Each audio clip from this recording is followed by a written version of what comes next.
My millionaire ex-husband tied my puppy to a tree to die, not knowing what I would do for my dog. I pulled into my driveway after another exhausting day at the office, but something felt wrong the moment I stepped out of the car. The house was too quiet. Usually, I could hear Cooper barking with excitement before I even opened the front door. My golden retriever had this sixth sense about my arrival, like he could feel me coming home from miles away. But tonight, there was nothing, just silence. I fumbled with my keys, my hands suddenly shaking. The front door swung open and I called out his name.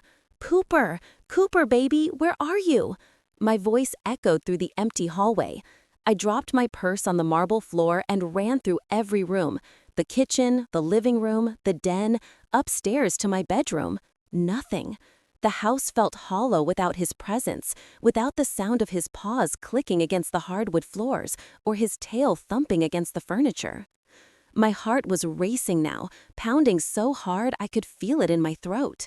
I checked the back door. Locked. The alarm system showed no breach, no intrusion. How was that possible? Cooper was a 60-pound dog. He couldn't just vanish into thin air. I grabbed my phone and ran back outside, jumping into my car without thinking twice. I drove through the neighborhood streets, windows down, screaming his name into the darkness. "Cooper! Cooper, please!" Other residents stared at me from their porches, but I didn't care. My baby was out there somewhere, alone and scared. Tears blurred my vision as I turned down another empty street. That's when my phone vibrated in the cup holder. A text message from an unknown number. My stomach dropped as I pulled over and opened it with trembling fingers. The message was short and brutal. "Prepare $500,000 in Bitcoin. If you contact the police, he dies in the forest. You have until midnight." Below the text was a photo. My entire world stopped. It was Cooper, my sweet, innocent Cooper, tied to a tree in complete darkness. His golden fur was dirty, his eyes wide with fear. I could see the rope around his neck cutting into his collar. He looked terrified. I screamed, a raw, primal sound that came from somewhere deep inside me. My hands gripped the steering wheel so hard, my knuckles turned white. Someone had taken my dog.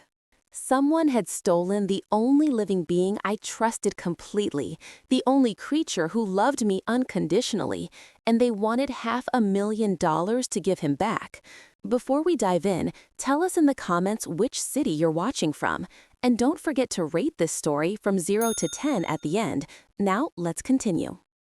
I need to go back. I need to explain how I ended up here, sitting in my car in the middle of the night, staring at a ransom photo of my kidnapped dog.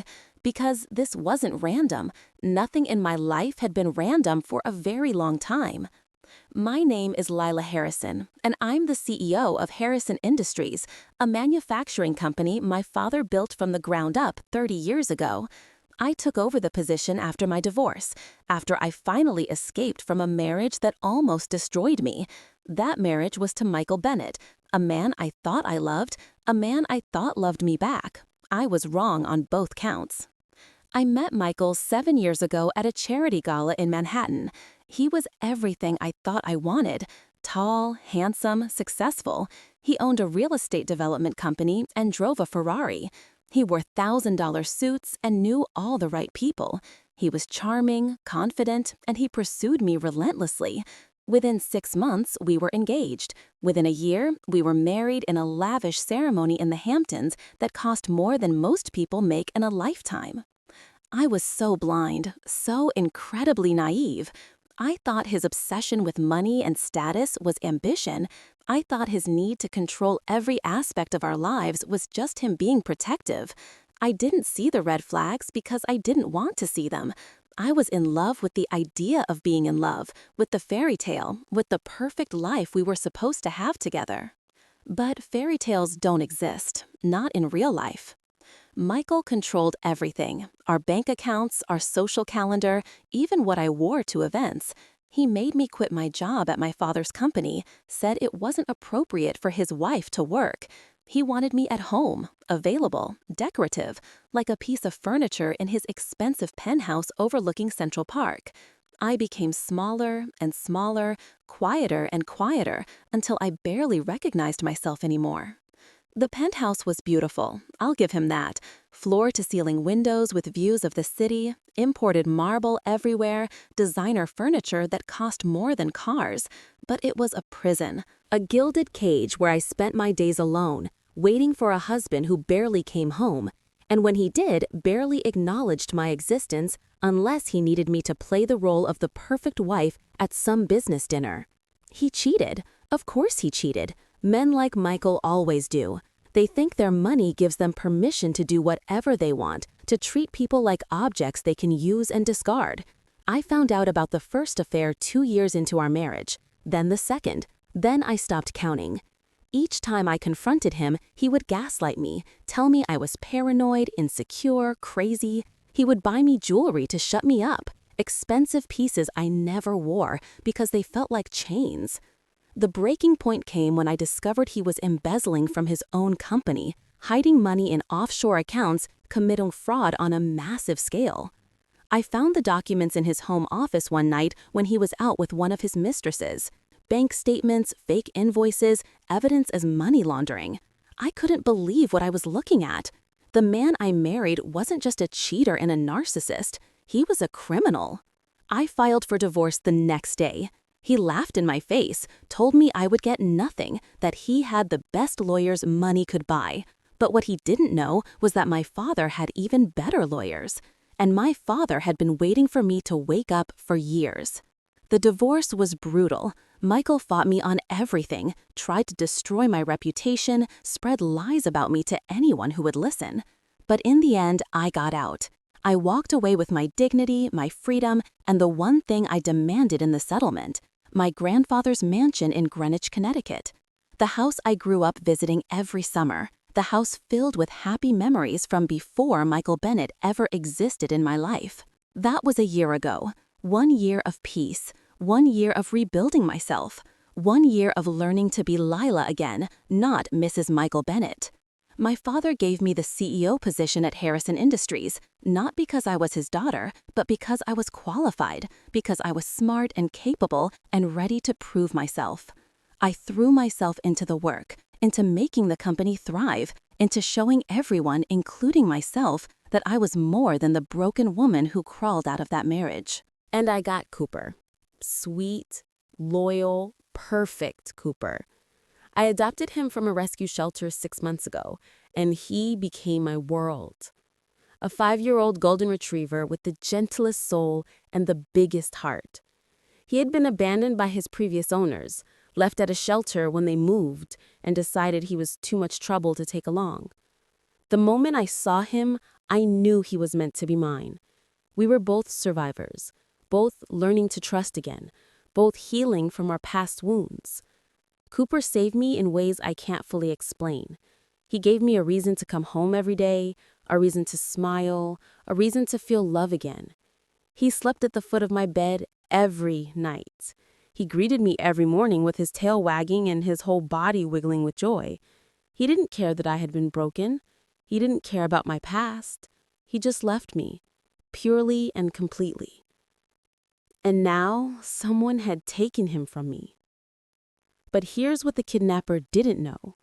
Here's the part of the story that makes this whole thing so much worse, so much more sinister. Michael's world was falling apart. After our divorce, he tried to maintain his lifestyle, but the cracks were showing. His company was bleeding money. He was being investigated for fraud by the federal government. And my father, brilliant strategist that he is, had quietly bought up all of Michael's business debts over the past 6 months. My ex-husband owed my family millions of dollars, and the noose was tightening. 2 weeks ago, my father told me that federal auditors were going to raid Michael's office. The evidence against him was overwhelming. Tax evasion, wire fraud, money laundering. He was looking at serious prison time. And even worse for a man like Michael, he was about to lose everything.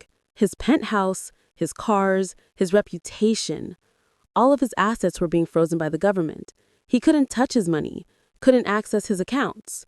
He was trapped. Unless he could get his hands on untraceable cash, unless he could get enough Bitcoin to disappear to a country without extradition, unless he could escape before the walls closed in completely. And that's when he thought of me. Or more specifically, he thought of the one thing he knew would make me do anything, pay anything, sacrifice anything. He thought of Cooper. I sat in my car staring at that photo of Cooper for what felt like hours, but was probably only minutes. My mind was racing. I had to save him. I had to get that money somehow. I could sell jewelry, liquidate some investments, call my accountant, and figure out how to buy Bitcoin in the middle of the night. I would do whatever it took. My hands were shaking so badly I could barely hold the phone. I started to pull up my contacts, looking for my financial advisor's number, when I realized I needed to go home first. I needed to think clearly, to make a plan. I put the car in drive and headed back to the mansion, my vision still blurred with tears. As I pulled into my driveway, I noticed the lights were on next door. My neighbor, Dorothy, was an older woman in her 70s who had lived in this neighborhood for 40 years. She was kind, always bringing me homemade cookies, always wanting to chat about her grandchildren. Usually, I enjoyed our conversations, but tonight, I just wanted to get inside, to be alone with my panic and figure out how to save Cooper. But as I got out of the car, still wiping tears from my face, Dorothy came walking across her lawn toward me. She was smiling, completely oblivious to the fact that my world was ending. "Layla, dear," she called out, waving enthusiastically. "I'm so happy to see you and Michael working things out. It's wonderful when couples can reconcile. Marriage is so important." I froze. The words didn't make sense. "What are you talking about, Dorothy? Michael and I are divorced. We're not working anything out." She looked confused, her smile faltering. "Oh, but I saw him this morning. He was here, leaving with Cooper. The dog looked so happy, jumping into that fancy car of his with his tail wagging. I thought you two were taking him somewhere together. A vet appointment, maybe? Or a day trip?" The world tilted sideways. I felt like I might throw up right there on my driveway. "What did you say?" Dorothy repeated herself, talking about how she saw Michael around 7 in the morning, how Cooper ran right to him without any hesitation, how they drove off in his silver sports car. She thought it was sweet. She thought it meant we were getting back together. But all I heard was the truth, the horrible, devastating truth.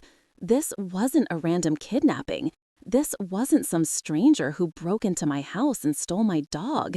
This was Michael, my ex-husband. The man who knew the security codes to my house because they hadn't been changed since the divorce. The man who still had his fingerprints registered in the biometric lock on the back gate, a detail I had completely forgotten to update. The man who knew Cooper from our marriage, who Cooper would trust enough to follow without question. Michael had stolen my dog. Michael was the one demanding $500,000. Michael was using the only thing I loved to extort money from me so he could run away from the law, from justice, from the consequences of his crimes. The sadness and fear I had been feeling transformed instantly into something else, something cold and sharp and absolutely furious. He had crossed a line.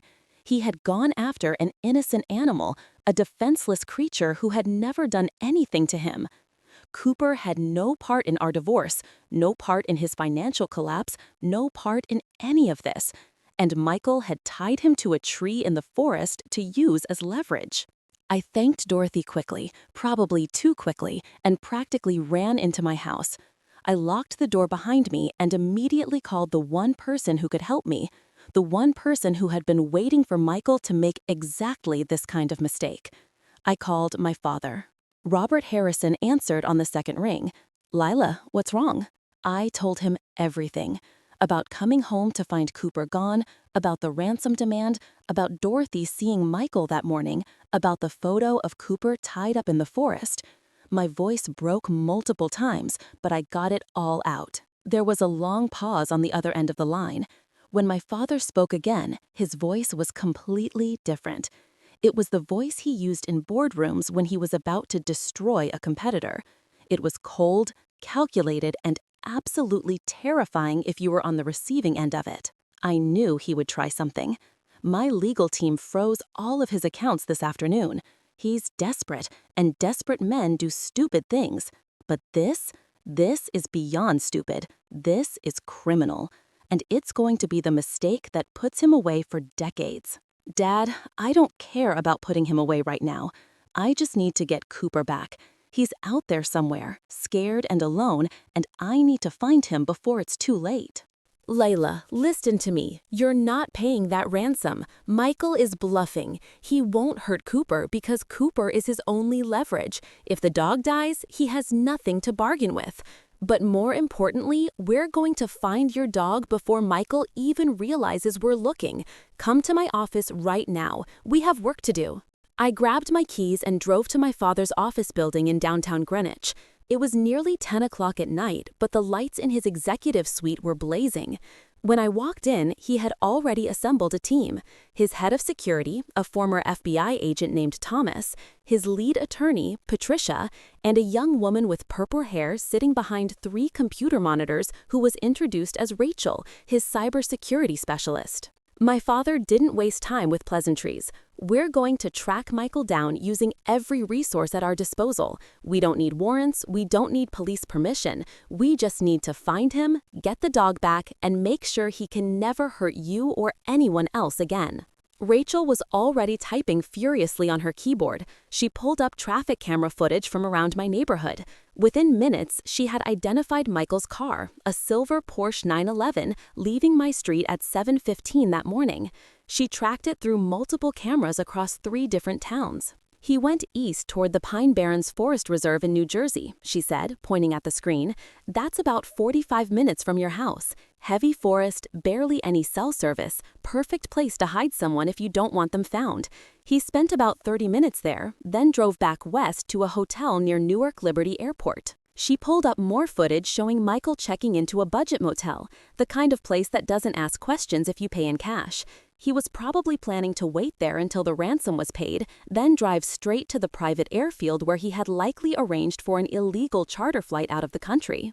My father turned to Thomas. Take your team to the Pine Barrens. Cooper is probably still there. Find him and bring him back safely. Call me the second you have him. Thomas nodded and left immediately with 2 other security personnel. My father then turned to me. Now, here's what you're going to do. You're going to drive to that motel and confront Michael face to face. I stared at him in shock. What? Why would I do that? You just said we should let the team get Cooper.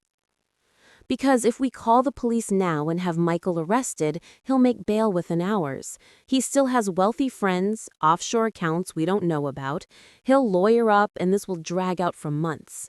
But if you can get him to confess, on video, to extortion and kidnapping, then there's no bail, no loopholes. He goes straight to federal prison and stays there until trial. Patricia held up a small device no bigger than a button. This is a recording device. State of the art, it'll capture everything he says. We'll also have Thomas's team monitoring from the security van outside. The moment we have his confession, we call in the authorities. He'll be arrested on the spot for multiple federal crimes. My father put his hand on my shoulder. I know this is hard. I know you're scared and angry, but Michael made a mistake when he went after Cooper. He showed us exactly how desperate and dangerous he really is. Now we're going to use that against him. We're going to end this tonight. I took a deep breath. My hands had stopped shaking. The fear was still there, but it was buried under something stronger, determination. Michael had been terrorizing me for years, during our marriage, during the divorce, and now this. He thought he could keep getting away with it because he always had before. He thought I was still the scared, submissive woman he had controlled for so long. But I wasn't that woman anymore. I was Layla Harrison, CEO, survivor, and someone who would go to war for the ones she loved. I took the recording device from Patricia and tucked it into my jacket. Let's go get him. The drive to the motel felt surreal, like I was watching myself from outside my body. Every traffic light seemed to take forever.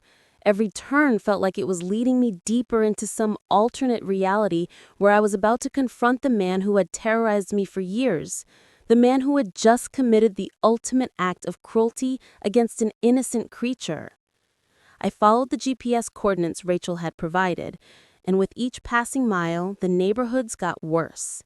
Nicer homes gave way to rundown apartments. Clean streets became littered with trash.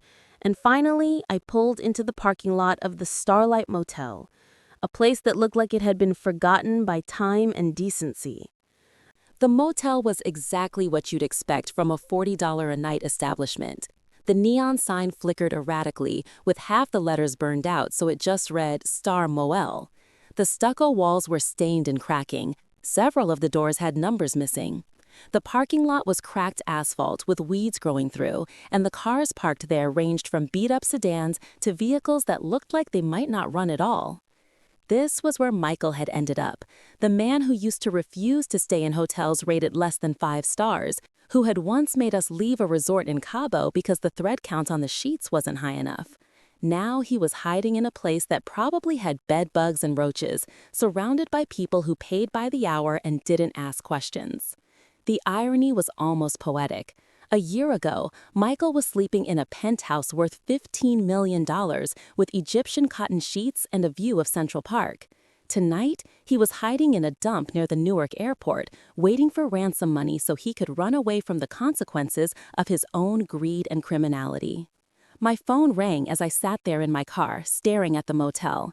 My hands were gripping the steering wheel so tightly my knuckles had turned white. I answered without looking at the caller ID. Miss Harrison. It was Thomas, and his voice was the most beautiful sound I had ever heard. We found him. We have Cooper. He's safe. I closed my eyes and felt tears stream down my face, but this time they were different. Not tears of fear or panic or desperation. These were tears of pure, overwhelming relief. The kind of tears that come when you've been holding your breath underwater and you finally break the surface. Is he hurt? I managed to choke out the words. Please tell me he's okay. He's shaken up, but physically he appears fine. No injuries that we can see. We're taking him to the emergency vet right now just to be absolutely certain. But Miss Harrison, he ate an entire 16-ounce steak we had in the van, and his tail hasn't stopped wagging since we found him. He recognized us immediately, came right to us. He's going to be okay. I sobbed into the phone, unable to speak for a long moment. My whole body was shaking with relief. Thank you. Thank you so much, Thomas. You have no idea what this means. I have some idea. Thomas's voice was gentle. Your father wants you to know that you can abort the mission if you want. Now that we have Cooper safe, you don't have to confront Michael. We can just call the police and tell them where to find him. You've been through enough tonight. I wiped my tears away with the back of my hand and looked at the motel room door. Room 108, second floor, accessible by an outdoor staircase that looked like it might collapse at any moment. Behind that door was Michael, probably pacing around that dingy room, probably watching the clock, probably convinced that his plan was working perfectly. He thought he had won. He thought he had terrorized me into submission one more time. He thought I would pay anything, do anything to save Cooper. And he was right about one thing. I would have done anything to save my dog. But now that Cooper was safe, now that I knew he was eating steak and wagging his tail and surrounded by people who cared about him, I could focus on what needed to happen next. No, I said firmly, my voice suddenly steady. I'm going in. Michael needs to know what he did. He needs to confess to everything.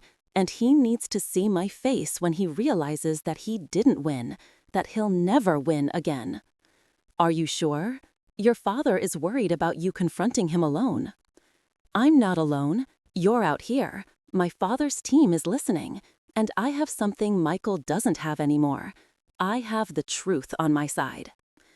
I hung up and took several deep breaths, in through the nose, out through the mouth. just like my therapist had taught me during those dark months after the divorce when I thought I might never feel normal again. The breathing helped. It centered me. It reminded me that I was strong, that I had survived worse than this, that I could do what needed to be done. I checked the recording device Patricia had given me. It was no bigger than a shirt button, clipped inside my jacket lapel. She had texted me 3 minutes ago. Device active. Crystal clear transmission. We can hear everything. You're not alone, Layla. We've got you. My father and his legal team were listening to every word. Thomas and his security team were parked in an unmarked van at the edge of the parking lot, watching the motel room through high-powered cameras. Detective Martinez and 2 uniformed officers were positioned in an unmarked car near the motel exit, ready to move in the moment they got the signal. I wasn't the helpless woman Michael thought I was. I was the center of an operation designed to bring him to justice. I was the bait in the trap, but I was also the hunter, and it was time to spring it. I got out of my car, locked it, and walked across the parking lot. My heels clicked against the pavement. I was still wearing the business suit I had put on that morning for work, back when my biggest worry was a board meeting. That felt like a lifetime ago. I climbed the metal staircase to the 2nd floor. Each step echoed in the quiet night. When I reached room 108, I didn't hesitate. I didn't knock politely. I pounded on that door with my fist, hard enough to rattle the cheap wood in its frame, hard enough to announce that I was here and I was not playing games. It took Michael about 10 seconds to open the door, and when he did, we just stared at each other for a long moment. This was the first time I had seen him in person since the divorce was finalized 6 months ago. We had gone through the entire process through lawyers, never in the same room together. And now, here we were. He looked absolutely terrible. The Michael I remembered was always impeccably groomed. Perfect hair, perfect clothes, perfect everything. He was obsessed with his appearance, spent thousands of dollars a month on personal trainers and stylists and dermatologists. Image was everything to him. But the man standing in front of me now barely resembled that person. His usually perfect hair was a mess, greasy and sticking up in places like he'd been running his hands through it. He hadn't shaved in days, and his stubble was uneven and scraggly. His shirt, which I recognized as one of his expensive designer pieces, was wrinkled and stained. His eyes were bloodshot and had dark circles under them. His hands were shaking slightly. He looked like a man on the edge of a complete breakdown. And when he saw me standing there, when he realized that I had actually come, that his plan was apparently working, a slow smile spread across his face. It was the smile of a predator who thinks he's cornered his prey. Layla. His voice was rough, like he hadn't slept. I wasn't sure you'd come in person. Most people in hostage situations just wire the money and hope for the best. But you always were sentimental about that mutt. I knew you'd come. The casual cruelty in his voice, the way he called Cooper a mutt like he was worthless, made my blood boil. But I couldn't let him see that. Not yet. I needed to play the role of the desperate, terrified woman. I needed him to feel powerful and in control. That's when people make mistakes. That's when they confess to things they shouldn't. I pushed past him into the room without waiting for an invitation. The motel room was exactly as disgusting as I had imagined. Stained carpet that might have been beige once, but was now an indeterminate gray-brown color. Wallpaper peeling off the walls. A bed with a comforter that I wouldn't touch with gloves on. A tiny bathroom visible through a partially open door with rust stains in the sink. The whole place smelt like cigarettes and mildew and desperation. There was a duffel bag on the bed, partially packed. I could see clothes, a passport, a laptop. He was definitely planning to run. On the nightstand was a burner phone and a piece of paper with what looked like flight information. He had thought of everything, or so he believed. I turned to face him and I let my voice shake. I let him see the tears in my eyes. Where is he? Where's Cooper? I need to know he's alive. I need proof before I transfer anything. Michael closed the door and locked it with the chain, then leaned against it with his arms crossed. He was blocking the only exit, a power move meant to intimidate me. He's exactly where I left him, tied to a tree in the middle of the Pine Barrens, in a section so remote that nobody goes there. If you want to see him alive again, you need to transfer the Bitcoin right now. I sent you the wallet address. I'm not playing games here, Layla. The clock is ticking.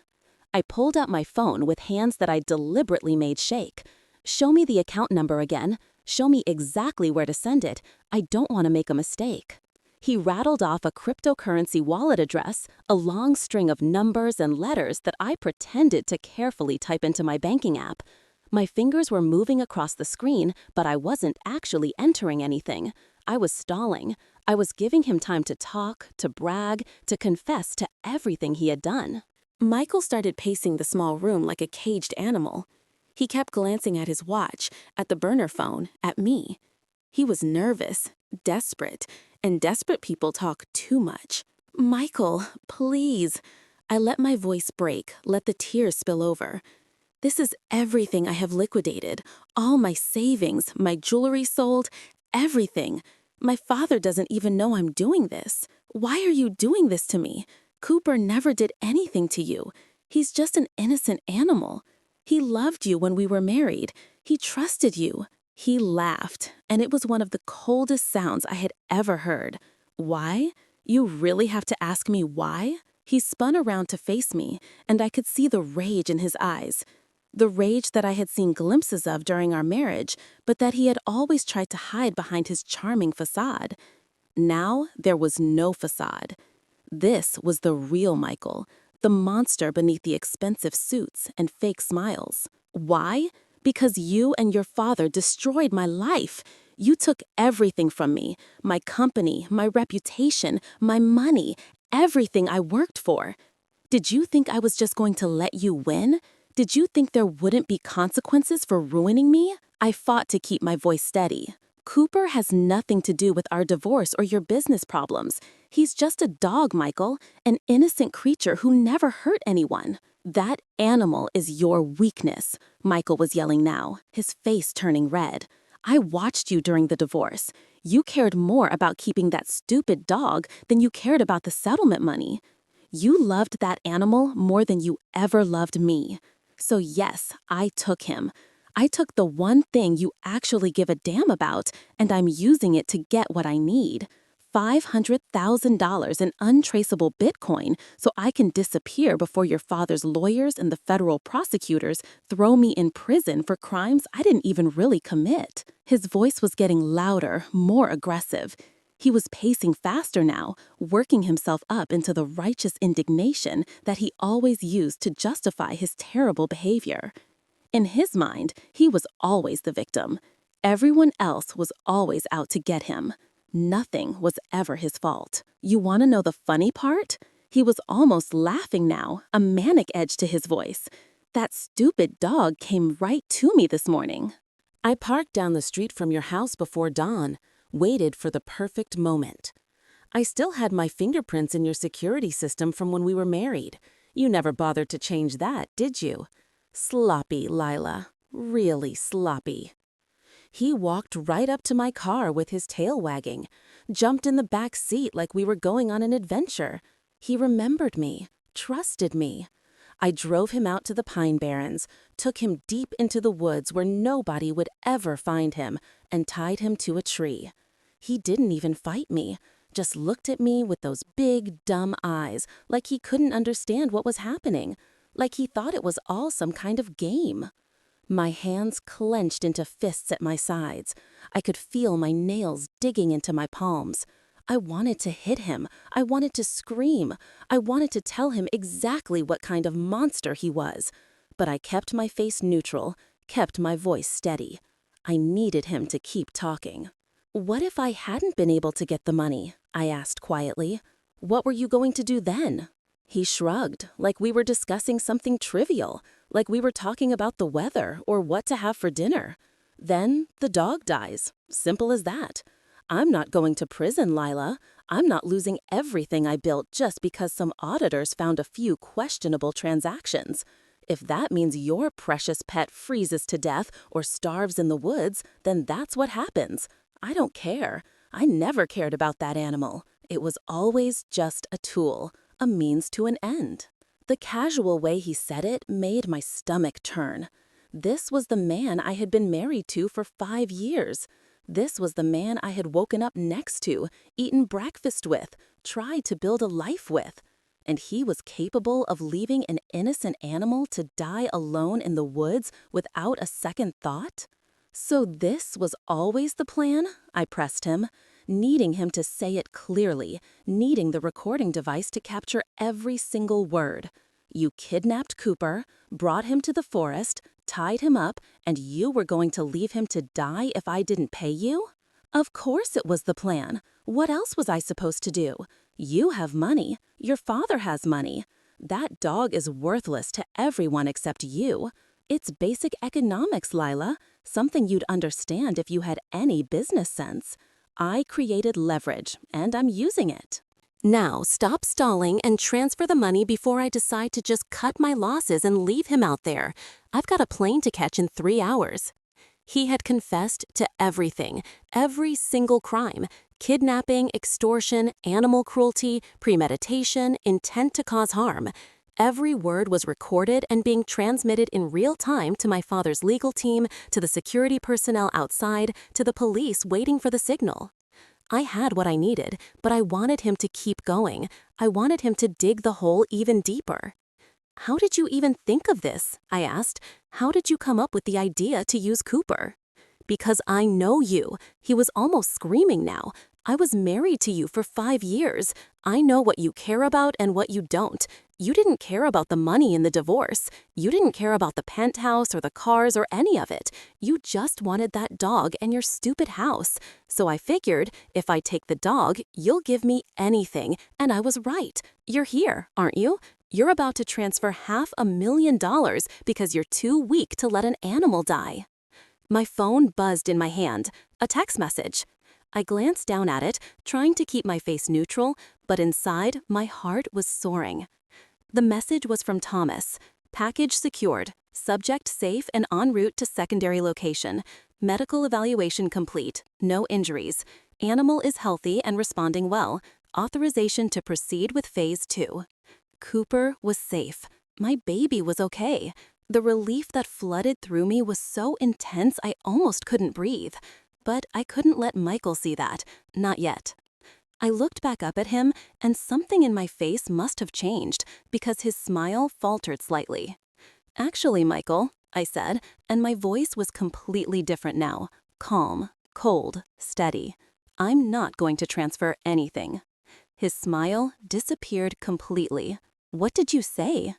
I said I'm not giving you a single dollar, not 1 cent, because Cooper isn't in the forest anymore. He hasn't been for almost an hour now. Michael's face went pale. The color drained out of it so fast he looked like he might pass out. What are you talking about? I took a step toward him, and for the first time in our entire relationship, I saw fear in his eyes. Real fear. We found him, Michael. My father's security team tracked your car from the moment you left my house this morning. They accessed traffic cameras across 3 towns. They traced your route to the exact section of forest where you left him.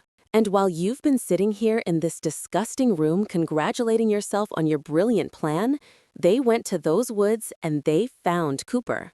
That's impossible. His voice was shaking now. There's no way. I was careful. I took back roads. I made sure nobody followed me. You were driving a silver Porsche 911, Michael.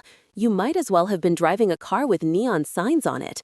And you really think you're the first person to try to hide in the Pine Barrens? They found the exact tree. Cooper is safe. He's been checked by an emergency veterinarian, and right now, at this very moment, he's probably eating his second steak of the night while sitting in a heated car surrounded by people who actually care whether he lives or dies. You're bluffing. Michael's hands were shaking visibly now. You're trying to trick me. Show me proof. I held up my phone and showed him the text message from Thomas. Then I swiped to the photo that had been attached. It was Cooper, sitting in the back of Thomas's security van, a blanket wrapped around him, his tail mid-wag, his tongue hanging out in what looked almost like a smile. He looked perfectly healthy, perfectly safe, and perfectly happy. Michael stared at the photo like he was seeing a ghost. The color that had drained from his face didn't come back. Instead, he went even paler, almost gray. His mouth opened and closed, but no sound came out. "No," he finally managed to speak, but his voice was barely a whisper. "No, this isn't how this was supposed to go. You were supposed to pay. You were supposed to be desperate. This isn't possible." "You're right," I said, taking another step toward him. "This isn't how it was supposed to go. For you. See, you made a crucial mistake tonight, Michael. Actually, you made several mistakes, but the biggest one was this. You assumed I was still the scared little wife you used to push around. You assumed I would just pay and keep quiet and let you get away with it, because that's what I always did before. But I'm not that person anymore." I stood up straighter, felt strength flowing through me that I hadn't felt in years. I'm not the woman who let you control every aspect of her life. I'm not the woman who ignored the red flags and the warning signs. I'm not the woman who accepted your abuse and your infidelity and your manipulation because I was too afraid to stand up for herself. I'm Layla Harrison, CEO of my own company, owner of my own house, and someone who will go to war for the people and animals she loves. And you were so busy being arrogant and desperate and stupid that you didn't even think about the consequences of what you were doing. What did you... His voice cracked on the last word. "What did you do, Layla?" "I didn't do anything except come here and let you talk, let you confess, let you explain in excruciating detail how you broke into my home, how you kidnapped my dog, how you tied him to a tree in the woods, how you planned to let him die if I didn't pay you ransom money, and how you were going to use that money to flee the country and avoid federal charges for fraud and embezzlement." All of which, by the way, I pulled out the small recording device and held it up where he could see it clearly, was recorded on this. Michael's eyes went wide. "That's illegal. You can't record me without my consent. That won't hold up in any court." I smiled. It was not a nice smile. "Actually, Michael, in the state of New Jersey, only one party needs to consent to a recording. And I consented. So everything you said for the past 15 minutes is perfectly admissible in court. Your confession, your admission of kidnapping, your statement about intent to harm an animal, your plan to flee the country. All of it. Legal and binding. Kidnapping is a federal crime, Michael. So is extortion. So is animal cruelty under the new federal animal protection laws. And when you combine all of that with the fraud charges you're already facing, the tax evasion, the money laundering, the embezzlement, you're looking at decades in federal prison. Not years, decades. Michael's face went through several emotions in rapid succession: shock, disbelief, rage, and finally, desperation. He lunged toward me, his hands reaching for the recording device, probably planning to destroy it, to destroy the evidence, to somehow undo what he had done. But he didn't get far. He made it maybe 2 steps before the motel room door exploded inward. The cheap lock shattered like it was made of paper. Thomas came through first, moving with the precision of someone who had done this 1,000 times. He grabbed Michael's outstretched arm and twisted it behind his back in one smooth motion. Michael screamed in pain and dropped to his knees. 2 other security personnel rushed in behind Thomas, and within seconds, they had Michael face down on that disgusting carpet, his arms pinned behind his back, his face pressed into the stained floor that probably hadn't been cleaned in months. Right behind them came the police. Detective Martinez entered with 2 uniformed officers, their weapons drawn until they assessed the situation and saw that the security team had everything under control. Martinez holstered his weapon and walked over to where Michael was struggling uselessly against the men holding him down. The detective pulled out a pair of handcuffs, the metal glinting under the motel room's flickering fluorescent light. "Michael Bennett, you're under arrest for extortion, kidnapping, animal cruelty, and attempted assault. You have the right to remain silent. Anything you say can and will be used against you in a court of law. You have the right to an attorney. If you cannot afford an attorney, one will be provided for you." Michael was screaming now, his voice high and panicked and desperate. "This is entrapment. She tricked me. She recorded me illegally. I want my lawyer. You can't do this to me. Do you know who I am? Do you know who my family is?" His threats and protests meant nothing. They hauled him to his feet, the handcuffs tight around his wrists. As they dragged him toward the door, he turned his head to look at me one last time. The expression on his face was pure hatred. "You think you've won?" He spat the words at me. "I'll be out on bail by tomorrow morning. My lawyers will tear you apart. I'll sue you for everything you have. You'll regret this, Layla. You'll regret ever crossing me." I looked him straight in the eyes and smiled, the same cold smile I had given him earlier. "We'll see, Michael. We'll see." They pulled him out of the room and down the metal staircase.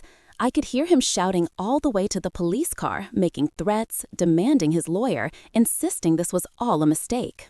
His voice got muffled when they put him in the back of the cruiser and closed the door. I stood in that terrible motel room, surrounded by the security team and Detective Martinez, and I felt something I hadn't felt in years. I felt powerful. I felt vindicated. I felt like I had finally taken control of my own life back from the man who had stolen it from me for so long. Detective Martinez turned to me. His expression was professional, but I could see approval in his eyes.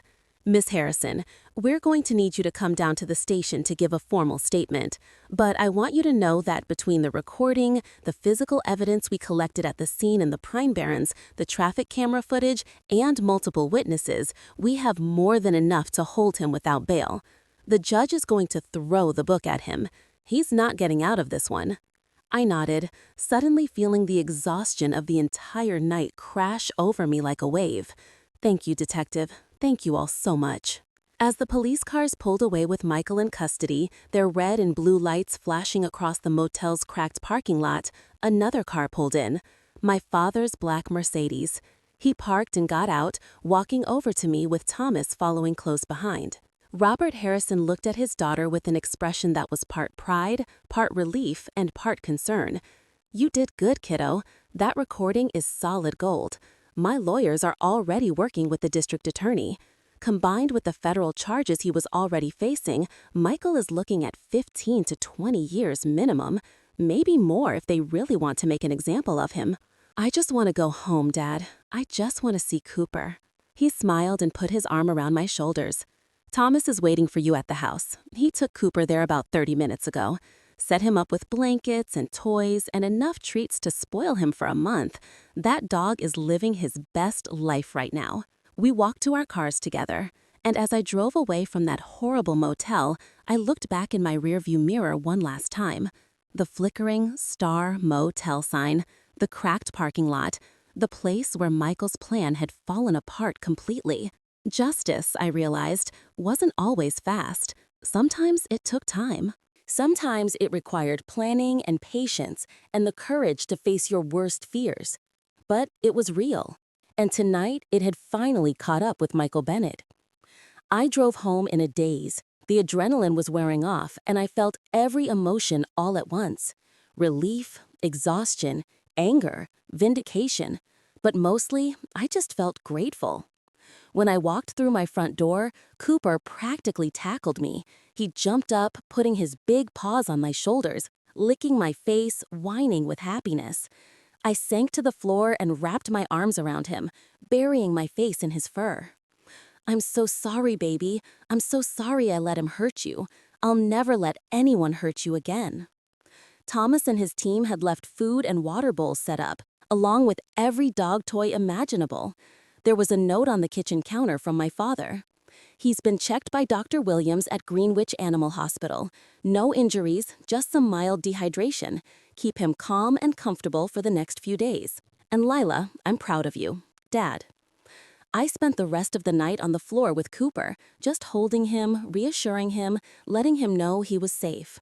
He fell asleep with his head in my lap, snoring softly, finally relaxed after his terrifying ordeal. The next morning, the news was everywhere. Millionaire businessman arrested for extortion and animal cruelty. Michael's face was plastered across every local news channel. The story had everything the media loved: wealth, scandal, crime, and a dog. The public ate it up. But the best part came 3 days later. I was watching the news with Cooper curled up next to me on the couch when they announced that Michael's bail hearing had been denied. The judge cited the severity of the crimes, the recorded confession, and the fact that he was a flight risk who had already demonstrated willingness to flee the country. Michael Bennett was going to sit in jail until his trial. And, according to my father's lawyers, with the evidence against him, he was looking at a minimum of 15 years in federal prison. Justice, it turned out, was possible. It just required patience, planning, and the courage to fight back. I looked down at Cooper, who was sleeping peacefully, his paw resting on my leg. This dog had saved me after my divorce, had given me purpose and love when I thought I'd never feel those things again. And tonight, I had saved him back. The universe has a way of balancing the scales. Sometimes it takes time, sometimes it requires action, but people like Michael, people who hurt others and think their money will protect them forever, they eventually face consequences. The debt always comes due.